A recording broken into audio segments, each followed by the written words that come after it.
வணக்கம். சற்று முன் வெளியான முக்கிய அறிவிப்பு. தமிழகத்தில் முதல்வர் சீட்டில் உட்கார்ந்த முதல் நாளே விஜய் சந்திக்கப் போகும் 3 பிரச்சனைகள், அதனைத் தொடர்ந்து விஜய் அறிவிக்கும் முதல் திட்டம் என்னவென்று இந்த ஒரு வீடியோவில் தெளிவாக பார்க்கலாம். இதே மாதிரி நீங்கள் டெய்லியும் ரேஷன் அட்டை மற்றும் விஜய் அறிவிக்கும் அனைத்து அறிவிப்புகளையும் தெரிந்து கொள்ள நம்ம சேனலுடன் இணைந்திருங்கள். வாங்க வீடியோக்குள்ளே போகலாம். விஜய் தலைமையிலான தமிழக வெற்றிக் கழகம் அசத்தலான வெற்றியுடன் தமிழ்நாட்டை அடுத்த 5 வருடம் ஆளப்போகிறது. நடிகர் விஜய் முதலமைச்சராக பதவியேற்கும் தருணம் நெருங்கி வரும் வேளையில் தேர்தல் பிரச்சாரத்தில் அவர் அறிவித்த பல்வேறு நலத்திட்டங்கள் மக்களிடையே பெரும் எதிர்பார்ப்பை ஏற்படுத்தியுள்ளது. வெற்றி பெறுவது ஒரு சவால் என்றால் ஆட்சியை நடத்துவது முற்றிலும் வேற சோதனை. முதலமைச்சர் சீட்டில் அமைந்த முதல் நாளிலே விஜய்க்கு முன்னிருக்கும் 3 முக்கிய பிரச்சனைகள் அவரது ஆட்சியின் ஆரம்பத்திலேயே சவால் மிக்க ஒன்றாக மாறும் என அரசியல் வட்டாரங்கள் கருதுகின்றனர். விஜயின் தலைமையிலான தமிழக வெற்றிக் கழகத்தின் தேர்தல் வாக்குறுதிகளில் மக்கள் உடனடி பிரச்சனைகளை தீர்க்கும் வகையில் அமைந்துள்ளது. ஆனால் அவற்றை நடைமுறைப்படுத்தும் போது நிதி, சப்ளை மற்றும் நிர்வாக சிக்கல்கள் புதிய அரசுக்கு கட்டாயமாக வரும். இதில் முக்கியமான 3 திட்டங்கள் பெரும் பாதிப்பை ஏற்படுத்தும் என எதிர்பார்க்கப்படுகிறது.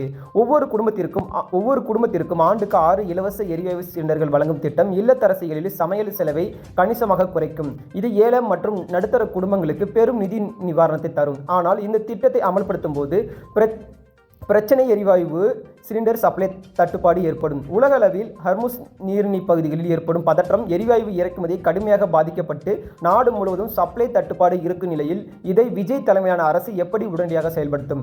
இந்தியாவில் பெரும்பாலான சிலிண்டர்களை இறக்குமதி செய்யும் நிலையில் விலை உயர்வும் சப்ளை குறைவும் ஏற்படும் அபாயம் உள்ளது. மேலும் இந்த இலவச சிலிண்டர்களுக்கு அரசு மானியம் அளிக்க வேண்டிய நிதி சுமை மிகப்பெரியதாக இருக்கும். சர்வதேச சந்தையில் எரிவாயு விலை உயர்ந்தால் அரசின் செலவு இன்னும் அதிகரிக்கும். இதனால் திட்டத்தை முழுமையாக அமல்படுத்துவதோ அல்லது படிப்படியாக செயல்படுத்துவது என்பது முதலமைச்சருக்கு போகும் விஜய்க்கு முதல் நாளிலே தீர்க்க வேண்டிய கடினமான முடிவாக இருக்கும். ஒவ்வொரு குடும்பத்திற்கும் மாதம் 200 யூனிட் வரை மின்சாரம் வழங்கப்படும் வாக்குறுதியும் மக்களிடையே பெரும் வரவேற்பை பெற்றுள்ளது. இது மின்சார கட்டண சுமையிலிருந்து பல குடும்பங்களை விடுவிக்கும் என்பதாலும் இது 2 மாதத்திற்கு ஒரு முறை செலுத்தும் மின் கட்டணம் குறையும். ஆனால் இந்த திட்டத்தின் நடைமுறை சிக்கலை கோடை காலத்தில் தான் வரும். அப்போதுதான் மக்கள் மத்தியில் மின்சார தேவை மற்றும் பயன்பாடு மிக அதிகமாக இருக்கும். குளிர்சாதன பயன்பாடு அதிகரிப்பதால் அரசு அதிக அளவில் மின்சாரம் வாங்க வேண்டியது நிலை ஏற்படும். தமிழ்நாட்டின் மின்சாரத்துறை நிறுவனங்கள் ஏற்கனவே பெரும் கடும் சுமையில் தத்தளித்து வருகின்றனர். இந்த நிலையில் ஏற்கனவே இருக்கும் 100 யூனிட் இலவச மின்சாரம் வருமானம் குறையும் நிலையில் தற்போது 200 யூனிட் கொடுக்க விஜய் தலைமையிலான தமிழக அரசு வெற்றிக் கழகம் வாக்குறுதி கொடுத்துள்ளது. இதற்காக அரசு பட்ஜெட்டில் இருந்து கூடுதல் நிதி ஒதுக்க வேண்டியது கட்டாயம் தற்போது உருவாகியுள்ளது. இல்லை என்றால் மின்சாரத்துறையின் நிதி நிலையில் மேலும் மோசமாகும். எனவே 200 யூனிட் இலவச மின்சாரம் எப்படி தொடர்ந்து வழங்க முடியும் என்பதை விஜய் தலைமையிலான புதிய அரசு முதல் நாளிலே முக்கிய பிரச்சனையாக அமையும். திருமணம் செய்யும் எளிய பெண்களுக்கு 1 சவரன் சுமார் 8 கிராம் தங்கம் மற்றும் தரமான பட்டு சேலை வழங்கும் திட்டம் பெண்களின் திருமண செலவை குறைக்கும் என்று கண்ணோட்டத்தில் விஜய் தலைமையிலான தமிழக வெற்றிக் கழகம் இந்த வாக்குறுதி கொடுத்தது.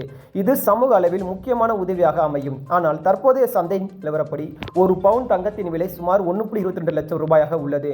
இந்த திட்டத்தை ஆயிரக்கணக்கான பெண்களுக்கு அமல்படுத்தினார் அரசுக்கு ஏற்படும் மொத்த நிதிச்சுமை மிகப்பெரிய அளவில் இருக்கும். தங்க விலை உலக சந்தையில் ஏற்ற இறக்கத்திற்கு உள்ளாகும் என்பதால் இந்த திட்டத்தில் செலவு ஒவ்வொரு வருடமும் ஒவ்வொரு நாளும் மாறுபடும். இதனால் நிதி ஒதுக்கீட்டை சரியாக திட்டமிடுவது முதலமைச்சர் விஜய்க்கு ஒரு முதல் பெரிய சவாலாக இருக்கும். இந்த 3 திட்டங்கள் மக்கள் அன்றாட வாழ்க்கையை நேரடியாக மேம்படுத்தும் வகையில் இருந்தாலும் அவற்றை நடைமுறைப்படுத்துவது அரசின் நிதி நிலைமை பாதிக்கும். உலகளவில் எரிவாயு விலை உயர்வு, மின்சார தேவை அதிகரிப்பு, தங்க விலை ஏற்றம் ஆகியவை அரசின் செலவை அதிகரிக்கும். இதனால் நிதி பற்றாக்குறை அதிகரிக்கும் அபாயம் உள்ளது. மேலும் பிற அரசு திட்டங்கள் நிதி ஒதுக்கீடு பாதிக்கப்படும் வாய்ப்பு இருக்கிறது. விஜய் தலைமையிலான தமிழக வெற்றிக் கழகம் ஆட்சிக்கு வந்த முதல் சில மாதங்களின் அரசின் நம்பகத்தன்மையை தீர்மானிக்கும். வாக்குறுதிகளை நிறைவேற்றினால் மக்கள் நம்பிக்கை அதிகரிக்கும். ஆனால் நிதி நிலைமை சரியாக கையாளவிட்டால் நீண்டகால பிரச்சனை உருவாகும். எனவே விஜய் தலைமையிலான புதிய அரசிற்கு முதல் சோதனை இந்த வாக்குறுதி எப்படி நிலையாக முறையில் அமல்படுத்துவது என்பதுதான். இது மட்டும் இல்லாமல் பெண்களுக்கு பார்த்தீங்கன்னா மாதம் 2500 ரூபாய் திட்டம் இருக்கிறது. அதற்கும் எப்படி செயல்படுத்த போறாங்க என்பது வெயிட் பண்ணி பார்க்கலாம். இதே மாதிரி பயனுள்ள தகவலை தெரிஞ்சுக்கொள்ள எப்போதுமே நம்ம சேனலுடன் இணைந்திருங்கள். அனைவருக்கும் நன்றி, வணக்கம்.